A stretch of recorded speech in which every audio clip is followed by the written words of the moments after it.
Hi friends, Jesus with us ಚಾನೆಲ್ಗೆ ನಿಮಗೆ ಮತ್ತೆ ಸ್ವಾಗತ. ದಯವಿಟ್ಟು ವಿಡಿಯೋವನ್ನು ಸ್ಕಿಪ್ ಮಾಡದೆ ಪೂರ್ತಿ ನೋಡಿ ದೇವರ ವಾಕ್ಯವನ್ನು ಸಂಪೂರ್ಣ ತಿಳಿಯುವಿರಿ. ನೀವು ಫಸ್ಟ್ ಟೈಮ್ ನಮ್ಮ ಚಾನೆಲ್ಗೆ ಬಂದಿದ್ದಾರೆ, ದಯವಿಟ್ಟು ಸಬ್ಸ್ಕ್ರೈಬ್ ಮಾಡಿ. ವಿಡಿಯೋವನ್ನು ಲೈಕ್ ಮಾಡಿ, ವಿಡಿಯೋವನ್ನು ನಿಮ್ಮ ಸ್ನೇಹಿತರಿಗೆ ಶೇರ್ ಮಾಡಿ. ನಿಮ್ಮಿಂದ ನಮಗೆ ಹೊಸ ವಿಡಿಯೋ ಮಾಡಲು ಸ್ಫೂರ್ತಿ ಸಿಗುತ್ತದೆ.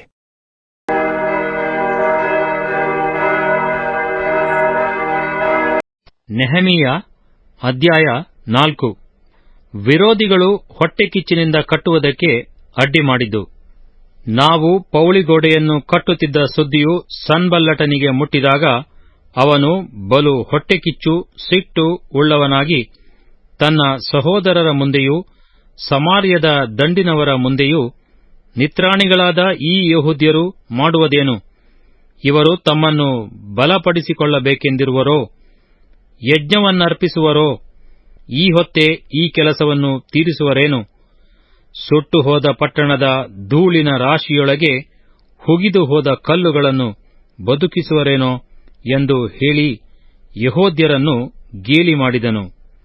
ಅವನ ಬಳಿಯಲ್ಲಿ ನಿಂತಿದ್ದ ಅಮ್ಮೋನಿಯನಾದ ಟೋಬೀಯನು, ಅವರು ಕಟ್ಟುವ ಕಲ್ಲು ಗೋಡೆಯ ಮೇಲೆ ನರಿ ಹಾರಿದರೆ ಅದು ಬಿದ್ದು ಹೋಗುವುದು ಅಂದನು. ನಮ್ಮ ದೇವರೇ, ಕೇಳು, ಅವರು ನಮ್ಮನ್ನು ಎಷ್ಟು ಹೀಯಾಳಿಸುತ್ತಾರೆ. ಈ ನಿಂದೆಯನ್ನು ಅವರ ತಲೆಯ ಮೇಲೆಯೇ ಬರಮಾಡು. ಅವರು ದೇಶಭ್ರಷ್ಟರಾಗಿ ಸೂರೆ ಹೋಗುವಂತೆ ಮಾಡು. ಅವರ ಅಪರಾಧವನ್ನು ಕ್ಷಮಿಸಬೇಡ. ನಿನ್ನೆದುರಿಗಿರುವ ಅವರ ಪಾಪವನ್ನು ಅಳಿಸಿಬಿಡಬೇಡ. ಕಟ್ಟುವವರ ಮುಂದೆಯೇ ಅವರು ನಿನ್ನನ್ನು ಕೆಣಕಿದ್ದಾರಲ್ಲ. ಆದರೂ ನಾವು ಕಟ್ಟುವ ಕೆಲಸವನ್ನು ಮುಂದರಿಸಿದೆವು. ಜನರು ಅದಕ್ಕೆ ಮನಸ್ಸು ಕೊಟ್ಟದರಿಂದ ಗೋಡೆಯೆಲ್ಲ ಅರ್ಧ ಎತ್ತರದವರೆಗೂ ಜೋಡಣೆಯಾಯಿತು. ಸನ್ಬಲ್ಲಟನು, ಟೋಬೀಯನು, ಅರಬಿಯರು, ಅಮ್ಮೋನಿಯರು, ಅಷ್ಡೋದಿನವರು, ಯೆರೂಸಲೇಮಿನ ಗೋಡೆಯ ಜೀರ್ಣೋದ್ಧಾರ ಕಾರ್ಯವು ಮುಂದರಿದು ಅದರ ಸಂದುಗಳು ತಿರುಗಿ ಕೂಡುತ್ತಾ ಬರುವುದನ್ನು ಕೇಳಿ ಬಹು ಕೋಪವುಳ್ಳವರಾಗಿ, ನಾವು ಒಟ್ಟಾಗಿ ಯೆರೂಸಲೇಮಿನವರಿಗೆ ವಿರುದ್ಧವಾಗಿ ಯುದ್ಧಕ್ಕೆ ಹೋಗಿ ಅವರನ್ನು ತಳಮಳಗೊಳಿಸೋಣ ಎಂದು ಒಳಸಂಚು ಮಾಡಿಕೊಂಡರು. ನಾವಾದರೋ ನಮ್ಮ ದೇವರಿಗೆ ಮೊರೆಯಿಟ್ಟು ಅವರಿಗೆ ವಿರುದ್ಧವಾಗಿ ಅವರು ಬರುವ ದಾರಿಯಲ್ಲಿ ಹಗಲಿರುಳು ಕಾವಲಿಟ್ಟೆವು. ಇತ್ತ ಯೆಹೂದ್ಯರು ಹೊರೆ ಹೊರುವವರ ಬಲವು ಕುಂದಿ ಹೋಯಿತು. ಧೂಳಿನ ರಾಶಿಯು ವಿಪರೀತವಾಗಿದೆ. ಈ ಗೋಡೆಯನ್ನು ಕಟ್ಟುವುದು ನಮ್ಮಿಂದಾಗದು ಅಂದರು. ಅತ್ತ ನಮ್ಮ ವಿರೋಧಿಗಳು ಅವರಿಗೆ ತಿಳಿಯದೆಯೂ ಗೋಚರವಾಗದೆಯೂ ಪಕ್ಕನೆ ಅವರೊಳಗೆ ನುಗ್ಗಿ ಅವರನ್ನು ಕೊಂದು ಕೆಲಸವನ್ನು ನಿಲ್ಲಿಸಿಬಿಡೋಣ ಅಂದುಕೊಳ್ಳುತ್ತಿದ್ದರು.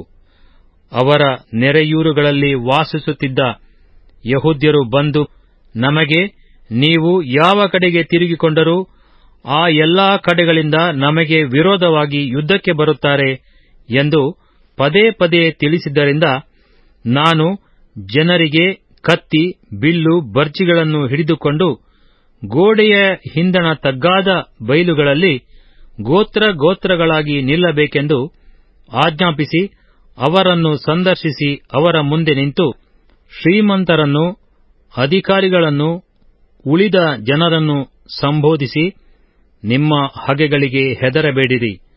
ಮಹೋನ್ನತನೂ ಭಯಂಕರನೂ ಆಗಿರುವ ಕರ್ತನನ್ನು ನೆನಪು ಮಾಡಿಕೊಂಡು ನಿಮ್ಮ ಸಹೋದರರಿಗೋಸ್ಕರವೂ ಗಂಡು ಹೆಣ್ಣು ಮಕ್ಕಳಿಗೋಸ್ಕರವೂ ಹೆಂಡತಿಯರಿಗೋಸ್ಕರವೂ ನಿಮ್ಮ ಮನೆಗಳಿಗೋಸ್ಕರವೂ ಕಾದಾಡಿರಿ ಎಂದು ಹೇಳಿದೆನು. ನಮ್ಮ ಶತ್ರುಗಳು ತಮ್ಮ ಹಂಚಿಕೆಯು ನಮಗೆ ಗೊತ್ತಾಯಿತೆಂದೂ ದೇವರು ಅದನ್ನು ವ್ಯರ್ಥ ಮಾಡಿದನೆಂದು ತಿಳಿದುಕೊಂಡಾಗ ಅವರು ನಮ್ಮನ್ನು ಬಿಟ್ಟು ಹೋದರು. ನಾವೆಲ್ಲರೂ ನಮ್ಮ ನಮ್ಮ ಗೋಡೆಯ ಕೆಲಸಕ್ಕೆ ತಿರುಗಿ ಹೋದೆವು. ಅಂದಿನಿಂದ ನನ್ನ ಸ್ವಂತ ಆಳುಗಳಲ್ಲಿ ಅರ್ಧ ಮಂದಿ ಕೆಲಸದಲ್ಲಿ ಸಹಾಯ ಮಾಡಿದರು. ಅರ್ಧ ಮಂದಿ ಕವಚವನ್ನು ಧರಿಸಿಕೊಂಡು ಬರ್ಜಿ, ಗುರಾಣಿ, ಬಿಲ್ಲುಗಳನ್ನು ಹಿಡಿದುಕೊಂಡು ನಿಂತರು. ಅದೇ ಪ್ರಕಾರ ಪ್ರಭುಗಳು ಗೋಡೆ ಕಟ್ಟುವ ಯೆಹೂದ್ಯರ ಹಿಂದೆ ನಿಂತರು. ಹೊರೆ ಹೊರುವವರು ಒಂದು ಕೈಯಿಂದ ಹೊರೆ ಹೊತ್ತುಕೊಳ್ಳುತ್ತಾ ಇನ್ನೊಂದು ಕೈಯಿಂದ ಈಟಿ ಹಿಡಿದುಕೊಳ್ಳುತ್ತಿದ್ದರು. ಕಟ್ಟುವವರಲ್ಲಿ ಪ್ರತಿಯೊಬ್ಬನು ತನ್ನ ತನ್ನ ಕತ್ತಿಯನ್ನು ಸೊಂಟಕ್ಕೆ ಬಿಗಿದುಕೊಂಡು ಕಟ್ಟುತ್ತಿದ್ದನು.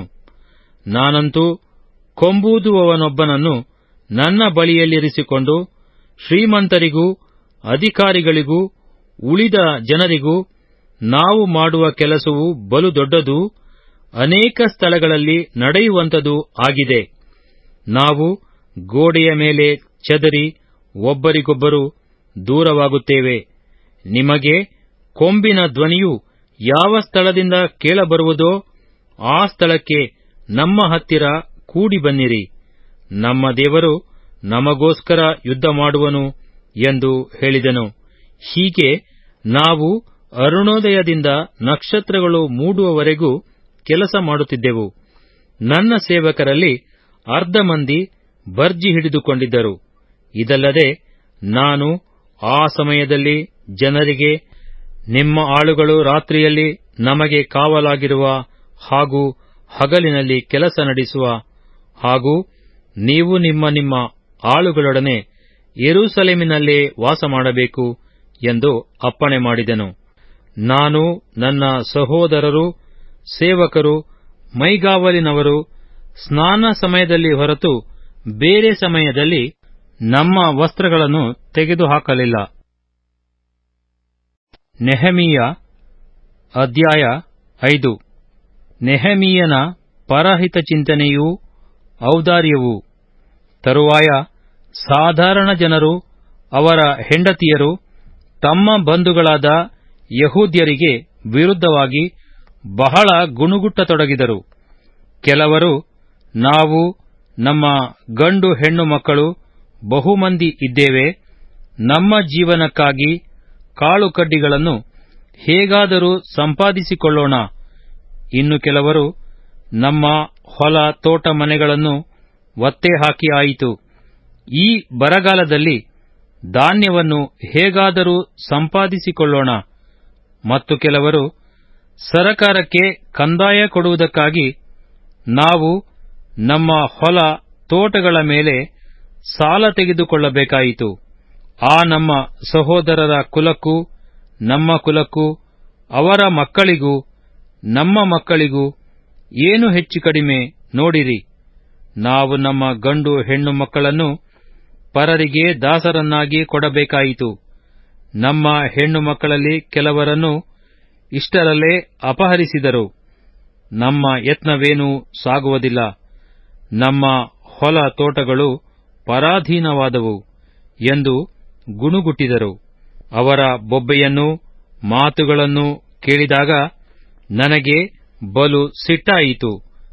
ನಾನು ತುಸು ಆಲೋಚಿಸಿಕೊಂಡು ಶ್ರೀಮಂತರಿಗೂ ಅಧಿಕಾರಿಗಳಿಗೂ, ನೀವು ನಿಮ್ಮ ಸಹೋದರರಿಂದ ಬಡ್ಡಿ ತೆಗೆದುಕೊಳ್ಳುವುದೆಂದರೇನು ಎಂದು ಹೇಳಿ ಅವರೊಡನೆ ಬಹಳವಾಗಿ ಹೆಣಗಾಡಿ ಅವರಿಗೆ ವಿರೋಧವಾಗಿ ಮಹಾಸಭೆಯನ್ನು ಕೂಡಿಸಿ, ನಾವು ನಮ್ಮಿಂದಾಗುವಷ್ಟು ಮಟ್ಟಿಗೆ ನಮ್ಮ ಸಹೋದರರಾದ ಯಹೂದ್ಯರಲ್ಲಿ ಅನ್ಯಜನರಿಗೆ ಮಾರಲ್ಪಟ್ಟವರನ್ನು ಹಣಕೊಟ್ಟು ಬಿಡಿಸುತ್ತಿದ್ದೆವು.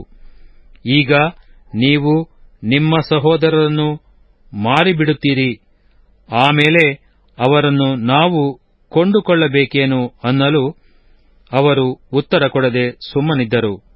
ಆಮೇಲೆ ನಾನು ಅವರಿಗೆ, ನೀವು ಮಾಡಿದ್ದು ಒಳ್ಳೆಯದಲ್ಲ.